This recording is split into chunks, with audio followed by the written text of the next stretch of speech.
track laying finally complete, a train with former Transport Minister, now Cabinet Secretary for Infrastructure, Keith Brown on board, came down the final piece of track to Tweedbank Station, marking the end of yet another milestone in the journey to bring trains back to the Scottish borders.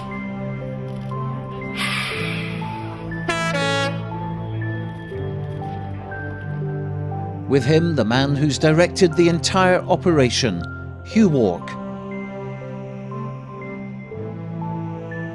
A pair of special golden clips were ready for Mr. Brown to insert at the very end of the track at Tweedbank. It's so exciting, and what a beautiful day for it as well. The Borders people deserve this, and I'm so glad for all the campaigners. Long before I entered Parliament 15 years ago and became part of this campaign, campaigners over the decades, here's a train, here's the track laid, it really has happened. It's not unusual for a project like this for people to start to really, when they start to see it on the ground, that's when they really get behind it. We see that, for example, on the new Queensferry crossing across the Forth. So yes, there was scepticism because people have had so many false dawns before in the Borders, but now they can see the evidence for themselves. The train is here, it's on a track, and we're going to go forward to make sure it opens up to passenger services within the space of 7 short months. David, this is Tweedbank. There's a train behind you. Yes, it's absolutely tremendous. We have an operational railway, we have trains in Tweedbank, and we have the completion of the track. After 100 years, it's been 100 years since anyone has built a domestic railway in Britain, and here we have this tremendous railway back here in the Borders. It's operational now, and we're working towards starting the project and delivering it on the 6th of September when the public will be able to access the railway for the first time. It is quite an emotional time.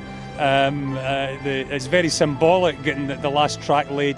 We've still got a lot of work to do. We've got the signalling to complete, the stations to complete, but we're on target to get all that done and get the railway open later on in the year in September.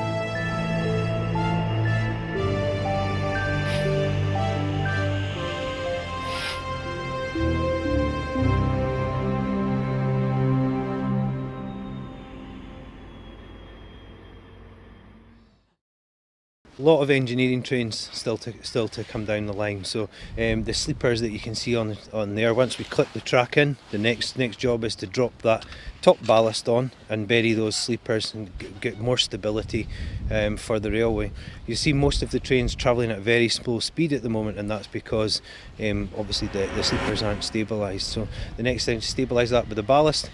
The tamper train comes in and it actually just vibrates the area and just tightens everything together, and then there's another phase of engineering trains after that to ensure that by the time we open this for the testing and commissioning, it's as you would expect an operational rail to be.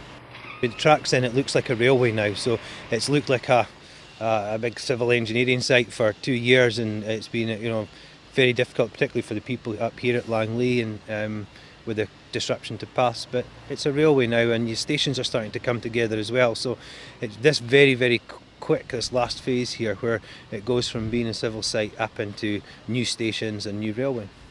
There's people very enthusiastic about the technical side of the rail installation, but I think there's also a bigger audience now of people, particularly in Galashiels and Tweedbank area now, starting to see get excited about the passenger services which will come in September.